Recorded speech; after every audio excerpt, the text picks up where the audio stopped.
welcome to the very first episode of Beyond the Indus, South Asia's soon-to-be premiered fortnightly political podcast.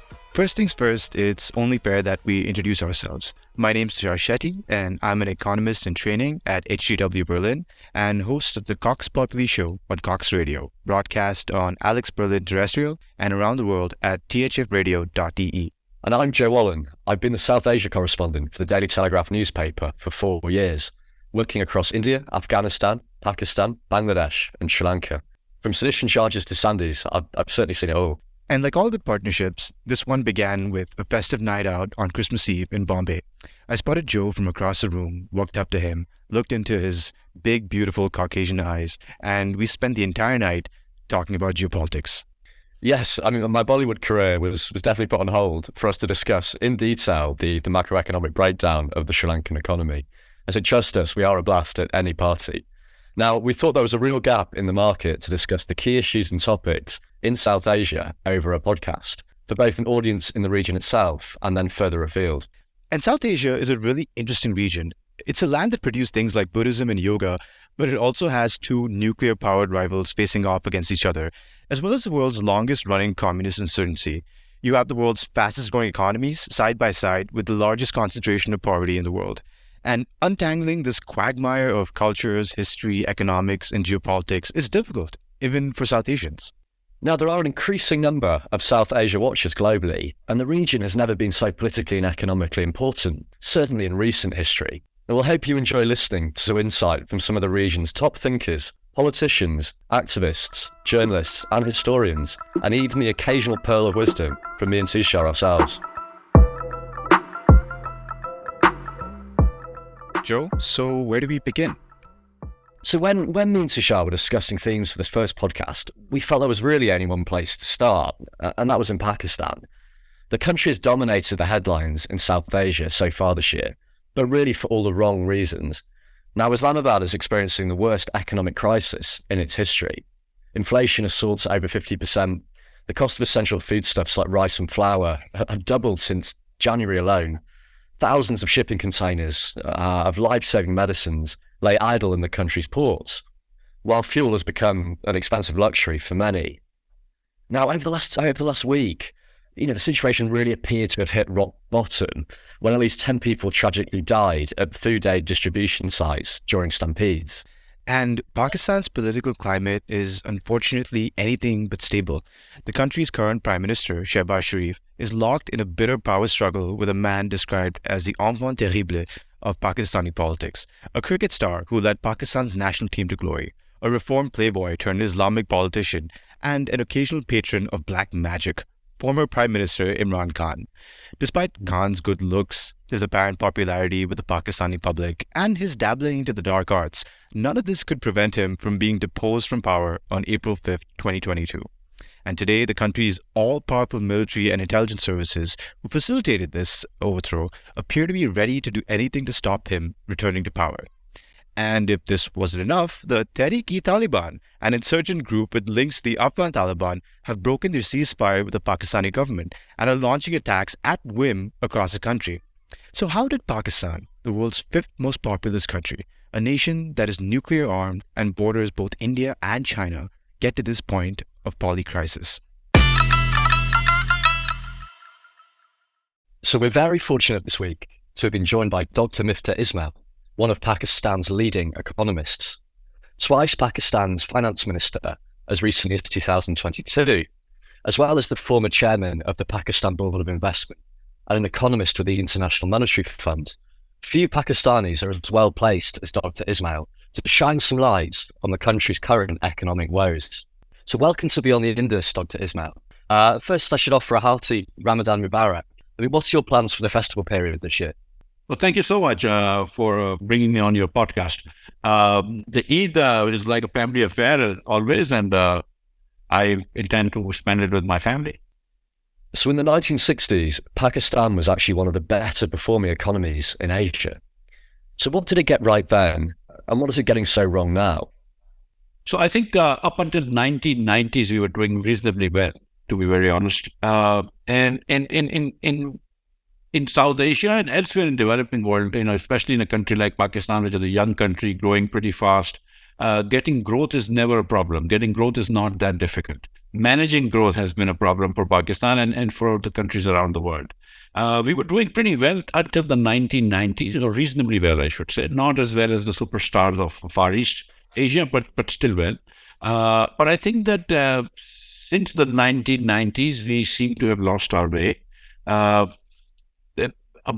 factor has been, this law and order issue, or perception of the law and order issue in Pakistan with the Taliban and other stuff, and that has, that has sort of tempered or reduced the amount of foreign investments coming into Pakistan, foreign direct investment particularly.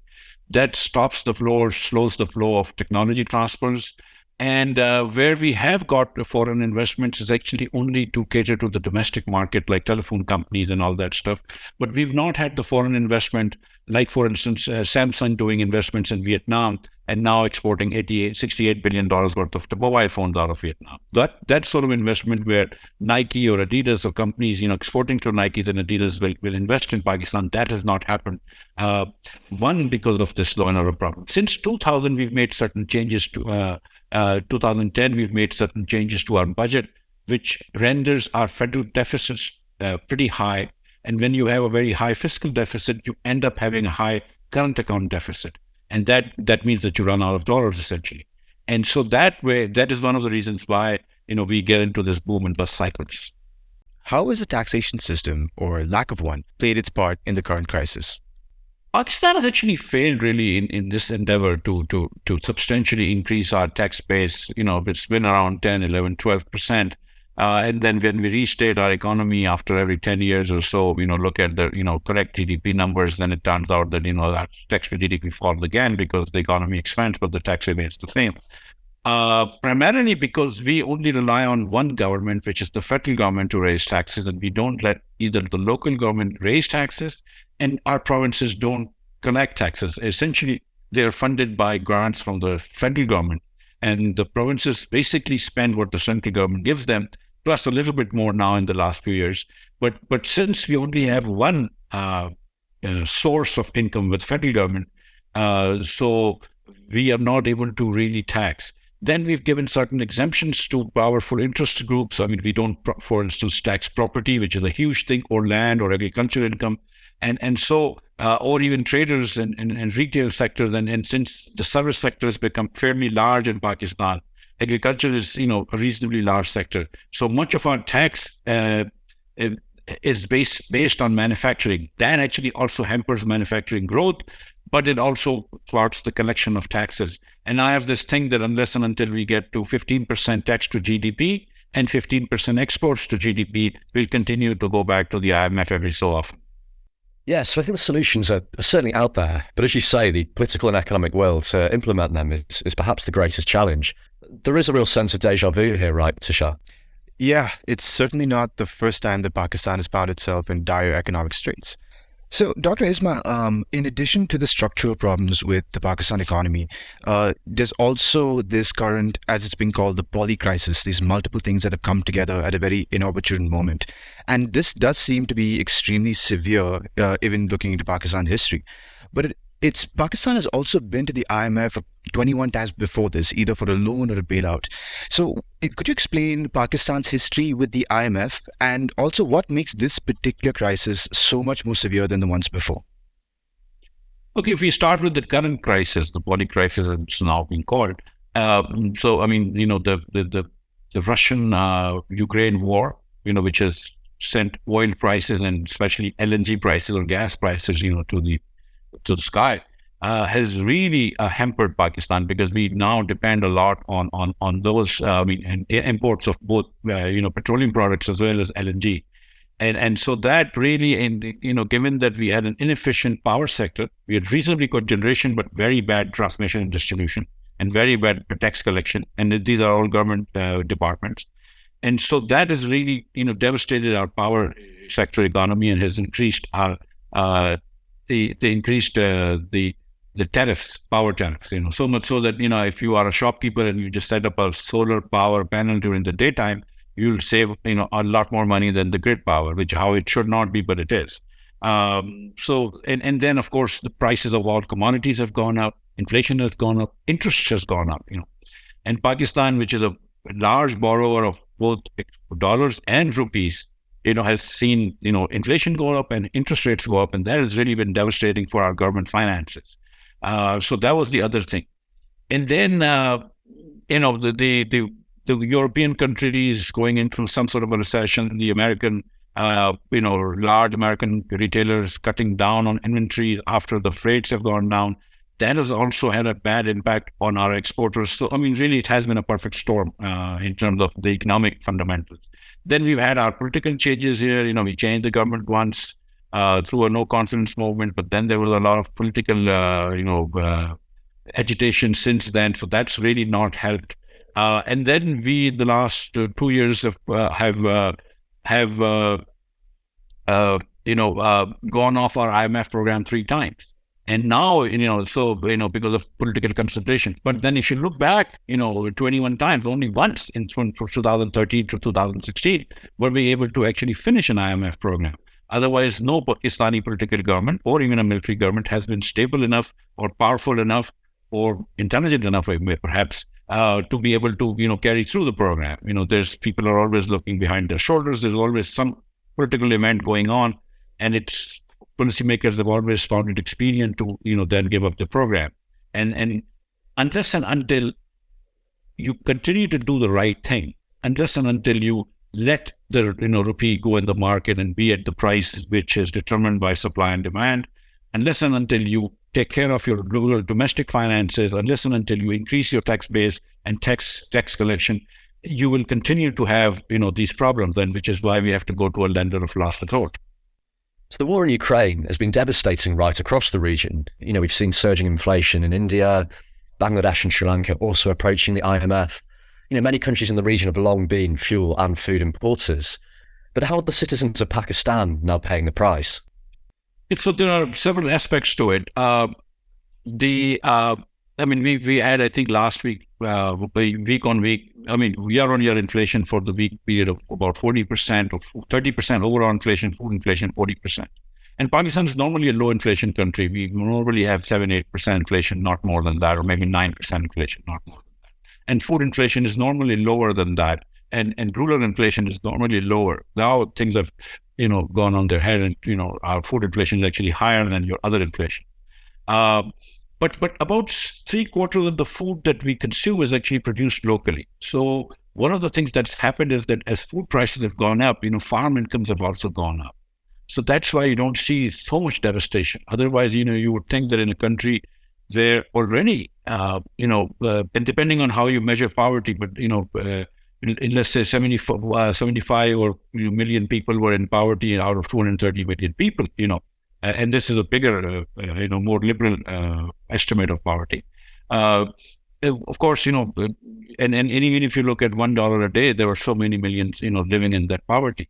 This is devastating. It is devastating to the poor, especially the urban poor, with wages and fixed incomes and wages being sticky for, over at least a year or so. But farm incomes have gone up. So rural area, I think, is reasonably protected. But nonetheless, we do import edible oil, and with the dollar going up, and with the prices of edible oil reaching as high as $1,700 a ton, they've since come back to, I think, $1,100. We do import a lot of milk powder. That's gone up. If we either import a lot of medicines or import almost every API, the active ingredient in medicines. So it has become really tough, not just for the poor, who have always been suffering. The poor in Pakistan and elsewhere in South Asia have always lived at the edge of poverty anyway, or under poverty and all that stuff, edge of hunger, edge of malnutrition. It's the middle classes really that are feeling the pinch, and that's why you hear so much about this. Unfortunately, in our society, what happens to the middle classes and what happens in Karachi, Lahore, and Islamabad is given an disproportionate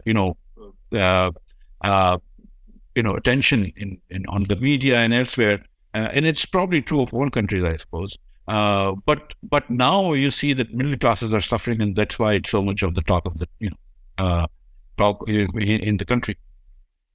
We've seen many Pakistanis say that this is the worst crisis they've ever experienced. I recently produced a report from Khyber Pakhtunkhwa, a province in northwest Pakistan, where diabetics said they were unable to afford their life-saving medicines. It seems that this is already proving to be a deadly crisis. Yeah, and added to that is the impact of the devastating floods that displaced over 30 million people in Pakistan. What's not helping is that there seems to be a political crisis ongoing in Pakistan right now. Could you help unpack that for us? Well, I mean, I think I was negligent in not mentioning the floods that have really, also increased the prices of wheat and rice and onions and other stuff, and so that's been horrible. And again, that coming at at just the worst possible time. So the political crisis is this: which had a change of government.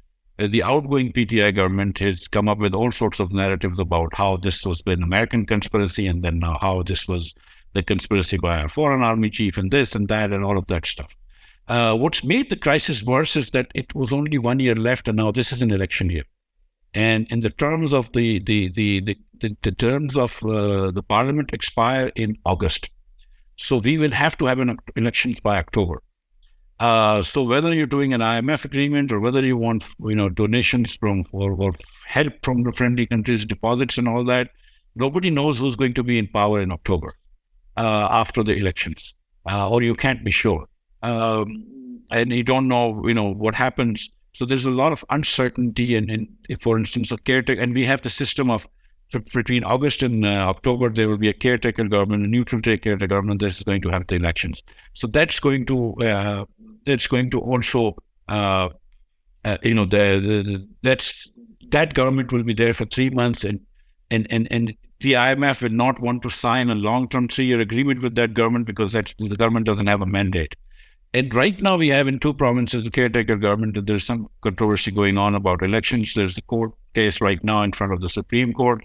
The Supreme Court is also divided. Some judges think one way, other judges think another way. The Chief Justice makes a bench of judges that he thinks are going to go his way. So it's a lot of stuff going on right now in Islamabad. So it's fair to say that the situation isn't looking great right now. But here at Beyond the Indus, the theme of our podcast is a requiem for Pakistan.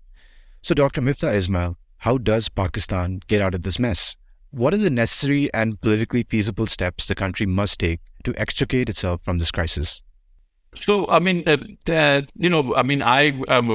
optimist by nature, and I think that every challenge or every crisis is an opportunity, and we have to really convert this crisis into an opportunity. And I actually am pretty sure that we will, because there's no other choice. When you talk about political feasibility is, you consider that only when you have 2 viable alternatives. We have no viable alternative. We have to, get an IMF support.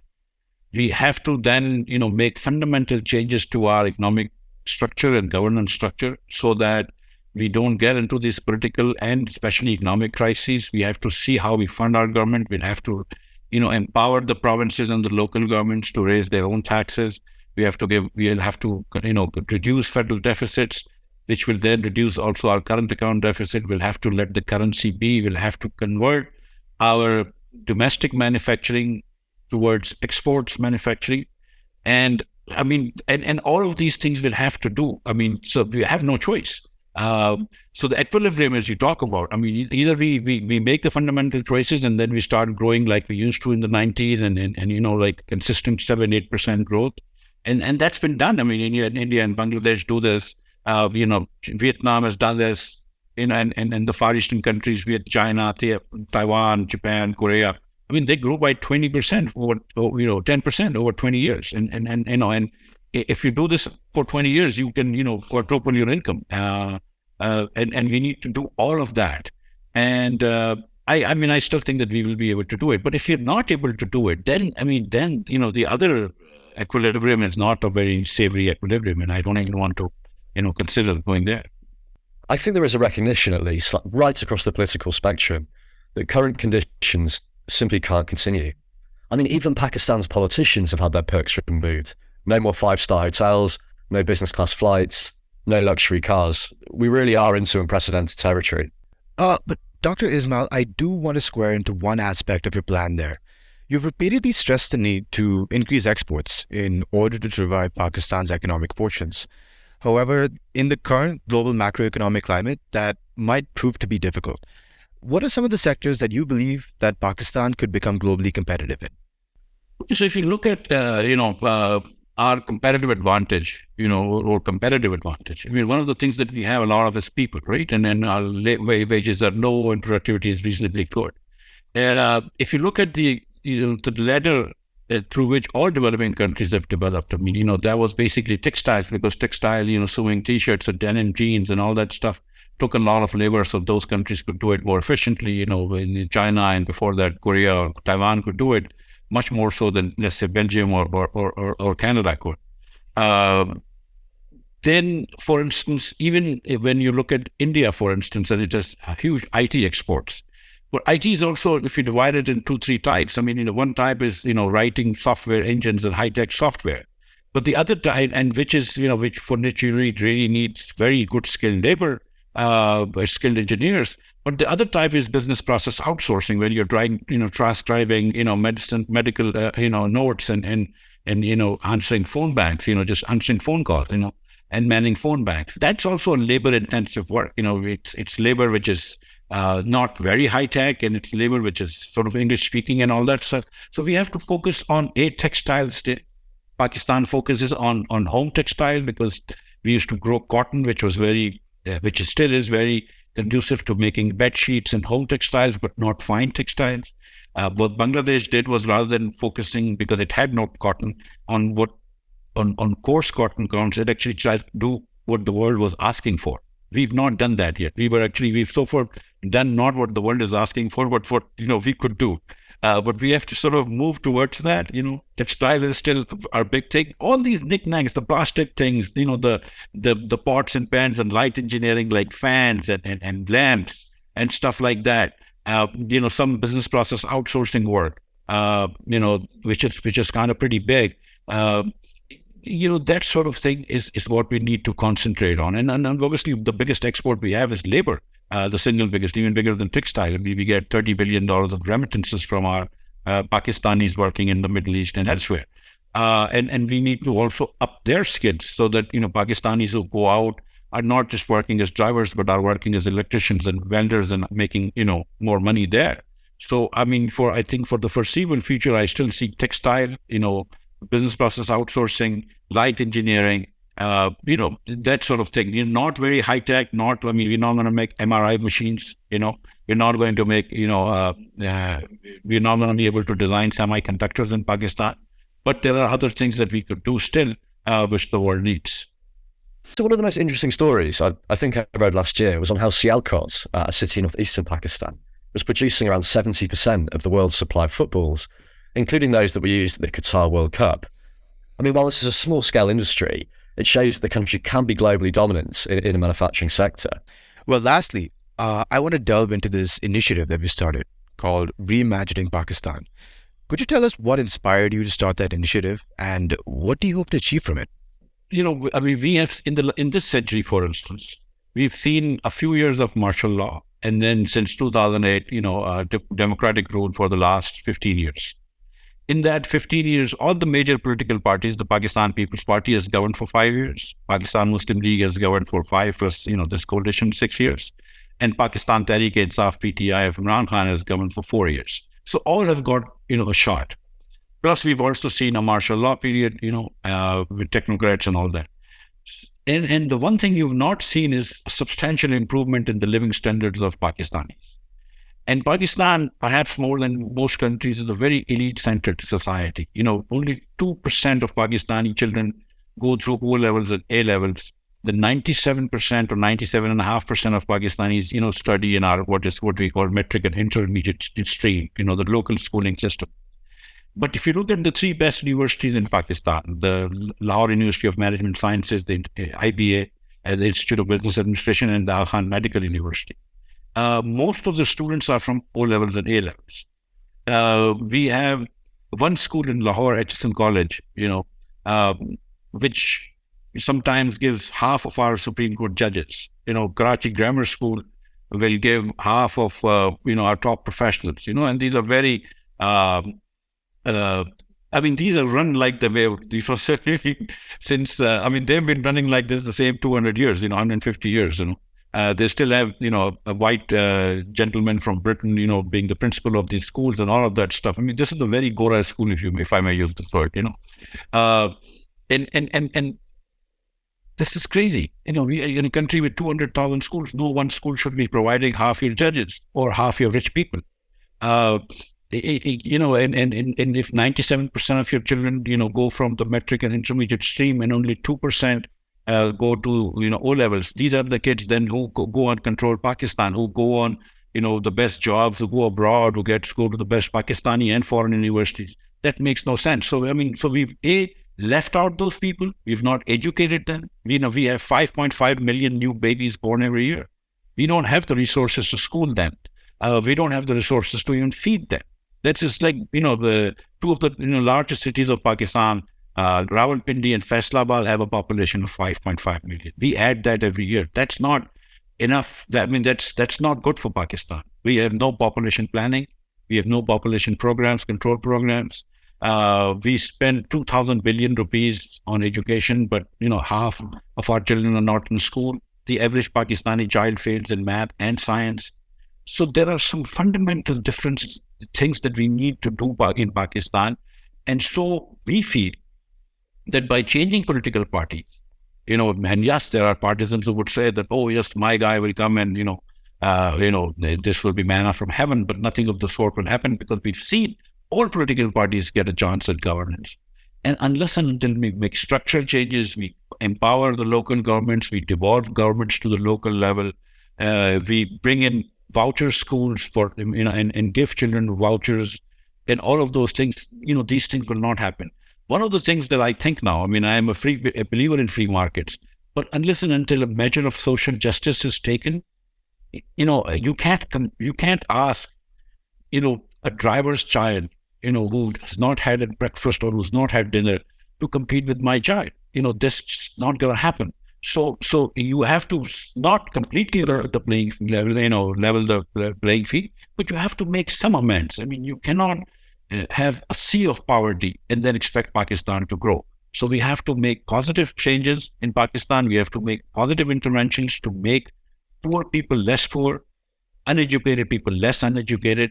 And if we educate only 2% of the people and 2% of the children in Pakistan really well. That means that 2% of the most brilliant kids are educated really well, but the 98% of the most brilliant kids are not even educated. They're working as maids in somebody's houses. They're working as, carpenters in some shop and not in universities. So unless and until we now rethink how we as a nation is going to go forward, we will continue to fail our children. That is our basic thesis in that reimagining Pakistan. And it's the reason we have so much traction, especially, that middle classes are responding to us on social media, at least, is not just because of the current, poly crisis and political and economic mess that we are in, but now Pakistanis are seeing that, within a sea of poverty, you can't really have an island of prosperity and island of excellence. You need to take all Pakistanis together. So thank you very much for joining us, Mr. Ismail. It's great to end our discussion on somewhat more of a positive note. And if you know anything about our cricket team, you know that we could be down, but we're never out.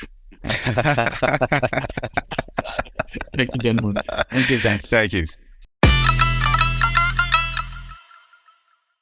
That was Miftah Ismail, former finance minister of Pakistan. And Joe, I don't know if it's a great sign when the guy who is in charge of the economy is struggling to put up a brave face when talking about his country. But economics aside, if you want to get at the core of why Pakistan is floundering right now, you have to understand the political situation.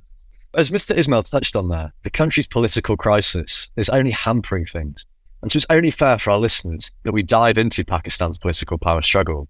One unnamed Pakistani diplomat described it, I think more frustratingly than anything else, as a Desi Game of Thrones to me earlier this week. To be fair, most South Asian politics is reminiscent of Game of Thrones, with a lot more backstabbing and factionalism. But I think our next guest can help us unravel the primeval chaos that is the Pakistani political landscape today. Okay, so for our second guest this week, on this week's episode, I should say, of Beyond the Indus, we're very fortunate to be joined by an absolute behemoth of South Asian current affairs, Michael Kugelman. Michael is the South Asia Institute Director at the Wilson Center, the US's leading policy forum on international geopolitics, and Michael also writes a weekly brief on South Asian current affairs and foreign policy. Welcome to the podcast, Michael. How are you? Well, thank you very much for having me. It's great to be here, and I'm well, thanks, and hope that you are as well. So, Michael, I guess we can't talk about Pakistani politics without dealing with the elephant in the darbar, which is Imran Khan. You know, I was in Berlin in 2018 when he first got elected, and speaking to Pakistani colleagues, you could hear the sense of excitement in their voices. They genuinely thought he was going to save Pakistan. Now, come April 2022, and he's been unceremoniously ousted from power. So, Michael, could you help our listeners understand exactly how that came to pass? I mean, why did the establishment decide that he had to go? And how exactly did they go about doing it? Yeah, so I think that we have to go back to November 2021, which was a key moment. At that point in time, Khan had been prime minister for more than 3 years, and his relationship with the army was in a very good place. And you know, there's a widespread view, which I believe it as well, that Khan was elected in 2018 because of his support from the army and because of a number of actions that the army took on his behalf in the lead up to the election that really tilted the electoral scales in his favor, and that includes a number of activities that, interestingly, we've seen have been done against Khan more recently, but you know, things like some arrests of members of the Pakistan Muslim League Nawaz party, as well as suddenly you had campaign rallies by Khan's rivals that were not able to be seen on TV. So in effect, you had all these things that were happening in the lead up to the 2018 election that benefited Khan and hurt his rivals, and so. He benefited from the military support. He had a great relationship with the army when he was prime minister for those first 3 years. So good, in fact, that the army was even more involved in policy than it typically is. And that led to this idea of a hybrid regime where essentially Khan and other civilian leaders were basically sharing power with the army, and everyone was okay with it. But then in November 2021, there was a disagreement between Khan and the army chief, General Bajwa, at the time, a disagreement over the issue of the next intelligence chief, who would be the next, not necessarily who would be the next intelligence chief, but the process used to select the new intelligence chief and the time frame for it as well. Khan thought that Bajwa, he didn't agree with the way Bajwa was handling it. Khan wanted to have more control over that process, even though it's customary for the army chief to play that type of prominent role in the selection of the next intelligence chief. So that's when you had a falling out, or the beginnings of a falling out between the army chief and Khan. And there were several other issues that happened that really led to this downfall in the relationship between the two men. One was a disagreement over who would be the next chief minister of the province of Punjab.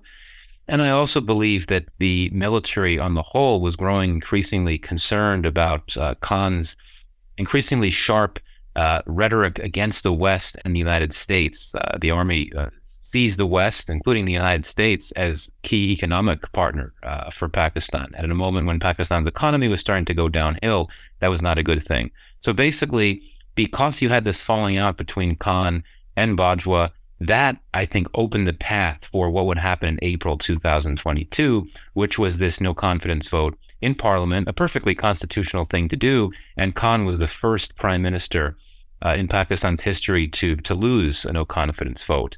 And there's very good reason to believe that the army chief helped the opposition create the environment to allow for the Parliament to vote Khan out of power. And that's where, that was a key moment as well. And then, of course, the opposition at the time became the government. And that's where we are today. One final note on this, I think that everyone talks about how Khan got along so well with the army chief and the military. But, it's interesting that on some levels, he was never a good candidate to be a favorite son of the military, in the sense that his personality was not the type of personality the army would like to see from a civilian leader, from a prime minister. The military likes to have pliant, weak civilian leaders and prime ministers. Khan has a very strong personality. He's very stubborn. He does not like to defer, but he was willing to put that all on hold because he really wanted the job of prime minister. He wanted to keep that job. And so he was willing to defer to the military's authority. But, at one point, that could only hold for so long. And then he had the spats with the army chief, as I laid them out. For context for our listeners, Pakistan's army and intelligence have long been the country's power brokers. It's pretty much unheard of in Pakistan's history, really, for a prime minister to continue in power or be elected without their support. Agreed. And talking of which, what has happened since? I mean, it seems that Mr. Khan still enjoys huge support amongst Pakistanis. He stepped up his rallies, and his crowd certainly grew.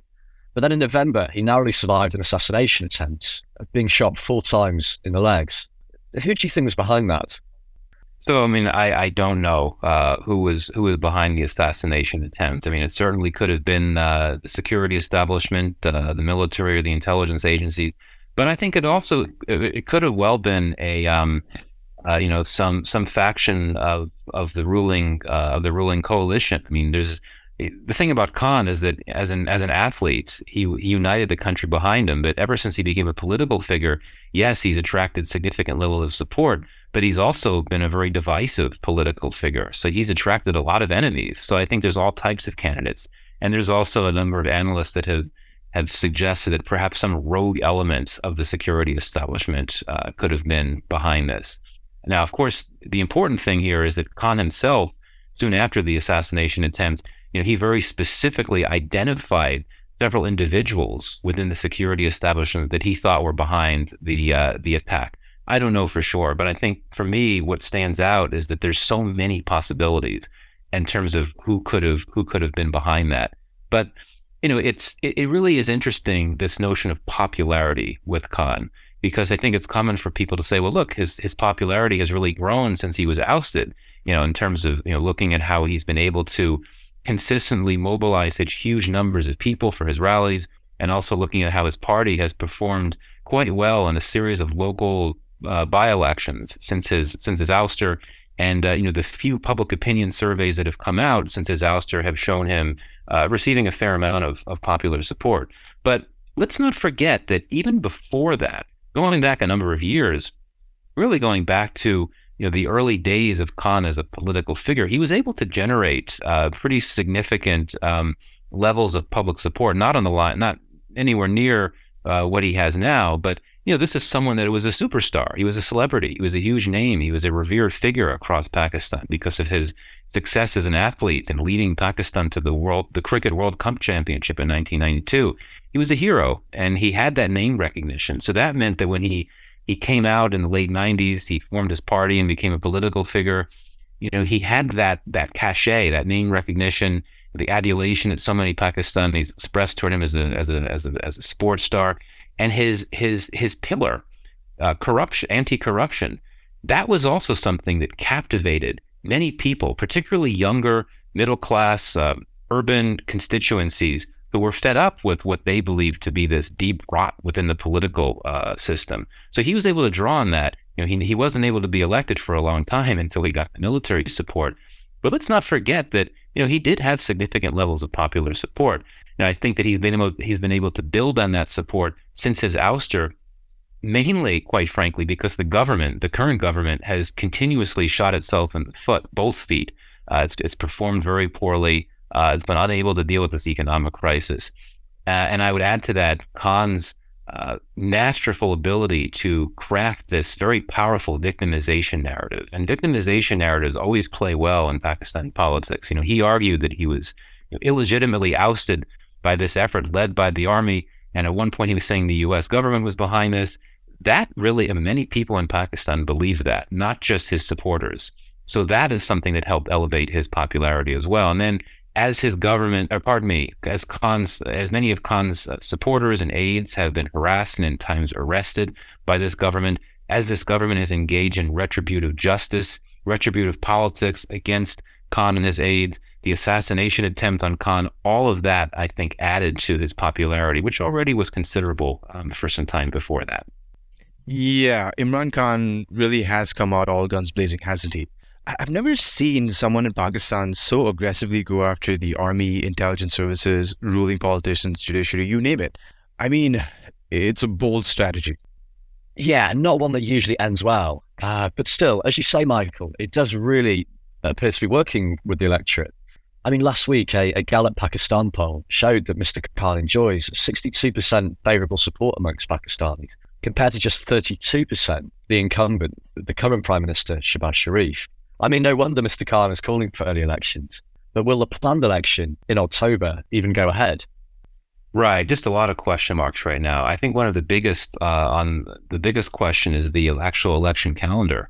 Indeed, national elections are scheduled to occur by the fall, October or November. But as you know, there are two provincial elections in Khyber Pakhtunkhwa and Punjab that were expected or constitutionally were supposed to take place in early April. But then the Election Commission in recent days announced that they would be postponed until October, which is something that, of course, Khan has vigorously rejected. And it certainly is, one can argue, is unconstitutional. The courts are going to be weighing in on that. And if the courts were to uphold that decision of the Election Commission, quite frankly, I think that would pave the way for the government, the national government, to essentially put itself in a position where it would feel perfectly comfortable postponing the national elections. And there's already been some buzz and reports that the government in Islamabad could use the severe levels of economic stress in the country, as well as the resurgent threat of terrorism, as pretexts to indefinitely postpone the elections, which again, per the Constitution, need to happen by October or November. Now, the government has been very vague about this. I mean, I think casually would say, yes, there'll be elections, but it is not formally committed to an election date. Keep in mind as well that in Pakistan, per the Constitution, before an election takes place, the National Assembly, the legislature, must be dissolved 3 months before the election date, and then you have a caretaker government come in to oversee the election planning. So, we're not only talking about October/November, we're talking about 3 months before that. And given all the uncertainty now, I think that's made a lot of people very nervous about what's going to come. So, just to keep our listeners in the loop, Imran Khan has been slapped with over 100 cases, seemingly politically motivated, in order to get him disbarred from electoral politics in Pakistan. For the former cricket captain, this is the unholy century that he never asked for. So I guess the big question, if we presume, and perhaps we should never presume anything when it comes to Pakistan's politics, is whether Mr. Khan will get to stand in this election at all. I mean, at the end of March, police had said to storm Mr. Khan's house in Lahore and arrest him. While they were unsuccessful, they still clashed with his supporters. I mean, do we think he'll even get to stand? In terms of what could happen to Khan, it's been very interesting how there have been so many false starts where we've heard the government, we've heard police say that there's an arrest warrant for Khan, he's going to be arrested. And it hasn't happened. There have been several times over the last few months where there have been attempts to arrest him, and they haven't taken place. And, of course, the most recent case, it became violent, where the police came to Khan's home in Lahore. They were met by large numbers of his very impassioned supporters, some of whom started throwing stones at the police. And then the police got into a violent tussle with PTI, with Khan's supporters, but they did not arrest him. And I think it's an interesting question. Why has the state repeatedly say that they're going to arrest him and they haven't followed through?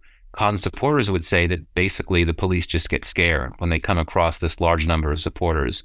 I think that critics of the government would also say, well, this just shows how incompetent and indecisive the government is. It can't decide what to do. It makes a decision to go through with an arrest and then it doesn't follow through. I think another possible explanation is that, on the contrary, the government is simply, for lack of a better term, trying to play with Khan's head, try to make him nervous, try to make him worry and not know what's going to happen. It's already quite clear that Khan is very concerned about his well-being, about his security. He keeps saying that there are threats to his life. And my goodness, he was almost assassinated a few months ago, so you can't blame him for that. But this government, which hates Khan with a vengeance, wants to make him uncomfortable. I don't know what the time frame is for an eventual arrest, but I would say, quite frankly, that I think the senior army leadership does not want to see Khan contest elections, because they recognize that if elections were free and fair and they happen, he likely would win. My sense is that the government, the civilian leaders and military leaders will try to create a strong case for Khan's disqualification from public office. The Election Commission disqualified Khan in October, but Khan's legal team has been contesting that in court. And so I think that the army and the government leadership may hope to develop a strong enough case that it could withstand any challenges from the election any challenges from Khan's team, so that the courts can essentially uphold that decision. And we've seen very interesting rhetoric in recent days where the prime minister has said that Khan has instigated a smear campaign against the army chief. That could be added to the dossier in the disqualification case.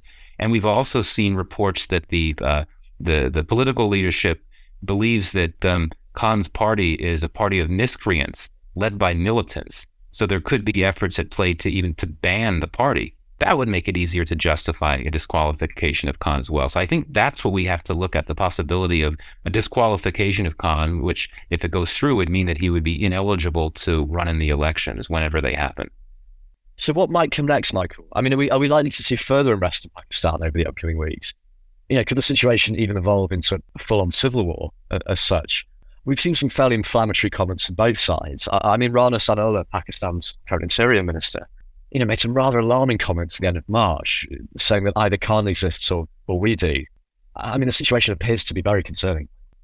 Yeah, I'm very struck by how many typically sober analysts and sort of sober, cautious thinkers, people I respect, are now talking about the possibility of significant levels of unrest and violence in Pakistan. So that certainly is very troubling. And indeed, if you look at the rhetoric, it's not only rhetoric coming from the government, but Khan, of course, has also been incendiary in his rhetoric. For him to actually call out names of people in the army and in the intelligence agencies that he claimed were behind his assassination, I mean, that's huge, absolutely huge. So, I think that we have to look at this idea of dialogue. It's notable that in recent days, Khan and several government leaders, including Prime Minister Sharif, have said that they would be open to the idea of a dialogue, which to me seems a bit tone deaf with where things are right now. I mean, there's so much polarization, so much toxicity, so much poison in the political environment, that my sense is that any potential off-ramp to prevent the country from sliding into chaos and anarchy, any possible off-ramp, including the idea of dialogue, to me it seems unlikely. And even if we suspend our disbelief and Khan is willing to sit at the table with Sharif and other leaders of the governing coalition, and you'd have to have military, you'd have to have the army chief at that conversation too. Even if that were to happen, I find it hard to believe that either side would be willing to make concessions or compromises given the current climate. And I think it's also notable that right after we heard Khan and Sharif talking about their willingness to do dialogue, very soon after that, you had another violent confrontation when he went to a court in Islamabad to make an appearance, and you had his supporters out there and they clashed with the police. That, I think, was an example of just how difficult it will be to get to a situation where both sides would be comfortable sitting down. But on this, I'd go back to what I said before. I think that if there's a clear sense that elections are definitely going to happen in October or November, I think that could be a potential de-escalating factor that could reduce the likelihood of severe violence. But Khan and his supporters say that there's several red lines. A lack of elections not happening, an arrest of Khan's disqualification. Obviously, God forbid if there was another attempted assassination, if it were successful, then all bets are off. So there certainly are several things that could happen that I think could be triggers for significant levels of civil unrest and violence. But fortunately, we're not there yet. Talking of instability, Michael, I was reading the story you retweeted from Nikkei Asia about the increasing instability and security challenges in Pakistan from terrorist groups like the Taliban Pakistan and pro-independence movements in Balochistan. How have these groups been able to take advantage of the broader political insecurity in the country? And how do you see these movements playing out? Yeah, I think that's a great point. And just sort of to get at the earlier reference you made to this large-scale political instability, I think it's very important to emphasize the fact that the army itself is experiencing internal turmoil. That's a huge part of this story. You have, and really it's because of the issue of Khan that a number of low mid-level rank officers support Khan and want him to succeed, whereas the senior most army leadership don't want him to be in politics anymore. And I think that the new army chief has had a major challenge on his hands in terms of how to deal with those differences within the army. So to your question about how these violent actors have tried to capitalize on the instability, absolutely. I mean, the TTP, the Pakistani Taliban, has been making a comeback that certainly did not begin only after political instability became a bigger thing in Pakistan. You have to go back to 2018 when the group got a new leader who succeeded in bringing back a number of TTP splinters that made the group stronger. And certainly after the Taliban takeover in Afghanistan, that emboldened the Pakistani Taliban to step up attacks in Pakistan, to attempt to do in Pakistan what the Taliban in Afghanistan had done in that country. And of course, the Pakistan Taliban is not the same thing as the Afghan Taliban, but ideologically, operationally, they're very much linked. And the Pakistani Taliban has long enjoyed sanctuaries in Afghanistan, which have, I think, become more formal since the Taliban takeover there. But that said, certainly the TTP, I think, sees opportunities to strike in Pakistan at a moment when there's so much turmoil, particularly because there's so many distractions. And, it's very clear to me, and I was actually in Pakistan just several weeks ago, or back in late February, and one of my major takeaways from that trip was that even with this upsurge in attacks in Pakistan, we've seen 40-50% increases in attacks in Pakistan from between 2021 and 2022. Even with an upsurge in attacks that has included more attacks in major urban centers, and including an attack in Karachi when I happened to be there a few weeks ago, despite this resurgent terrorist threat, there is no political consensus in favor of the type of major counterterrorism offensive that would be needed to address this threat. And that lack of a political consensus is in great part because there's not much of a consensus on everything, because the political environment is so divided and toxic right now. The army has not been able to prioritize the terrorism issue because of its own internal issues, as I mentioned before, as well as this issue of how should it deal with this terrible political crisis. The TTP knows that. And we've seen the TTP carry out a number of attacks just in recent months. Again, not only attacks in the western, southern parts of the country near the Afghan border, but also, they've struck in Islamabad, they struck in Karachi several weeks ago. And they also have been striking the police. And the police are already under tremendous amounts of stress because, they're out there trying to carry out arrest warrant orders. They're out there trying to manage these protests by Khan supporters. They're under a lot of stress. And the TTP, I'm sure, knows that the TTP has carried out strikes on police, even though the TTP's main target, as I understand it now, is the army. But I think the TTP sees opportunities to go after a police force that is just, morale is really bad. They're under so much stress and so on. So yeah, I do think there is a connection between this worsening political instability and these growing numbers of terrorist attacks. The TTP senses an opportunity to capitalize on a very on opportunities that simply come out in just because you have so much turmoil playing out across the broader spectrum. Fair enough. Well, Michael, pleasure to have you join us on Beyond the Indus this week. For those who don't already, subscribe to Michael's Foreign Policy Brief of South Asia, or follow his Twitter or watch his innumerable podcasts on YouTube. I would strongly recommend that you do so. He's a pleasure to listen to. And Michael, thanks for taking out some time to be on our podcast. Well, thank you. I enjoyed the discussion. It wasn't a particularly happy one, but it was an important one. So, Joe, what's your verdict? How do you think the Pakistan story is going to play out? It's a sobering start to our podcast, indeed. I mean, the situation in Pakistan is hugely concerning, and any potential deal with the IMF, which would likely lead to long-term, albeit slow relief, isn't immediately forthcoming. I think the difficult thing is that the current Sharif government, with them trailing in the opinion polls, they seem reluctant to implement further austerity measures on the Pakistani population, which would be necessary to release this tranche of funding. But there are a couple of silver linings I've noticed coming out of this crisis. For instance, you're seeing a lot more tolerance for discussion and dissent within certain circles of the Pakistani intelligentsia and media. There's a lot more willingness to talk about taboo subjects and challenge hitherto untouchable institutions like the army and the elite. perhaps because of Imran Khan. Things aren't looking great for Pakistan, but hopefully this unprecedented level of introspection and discussion is going to lead to solutions that will help Pakistan overcome its structural deficiencies and perhaps resume the road to recovery soon. Well, that's all for this week and our very first ever episode of Beyond the Indus. Do send us your feedback, your comments, and your most creative insults at beyondtheindus@gmail.com. A huge thanks again to everyone who's tuned in, and see you next time.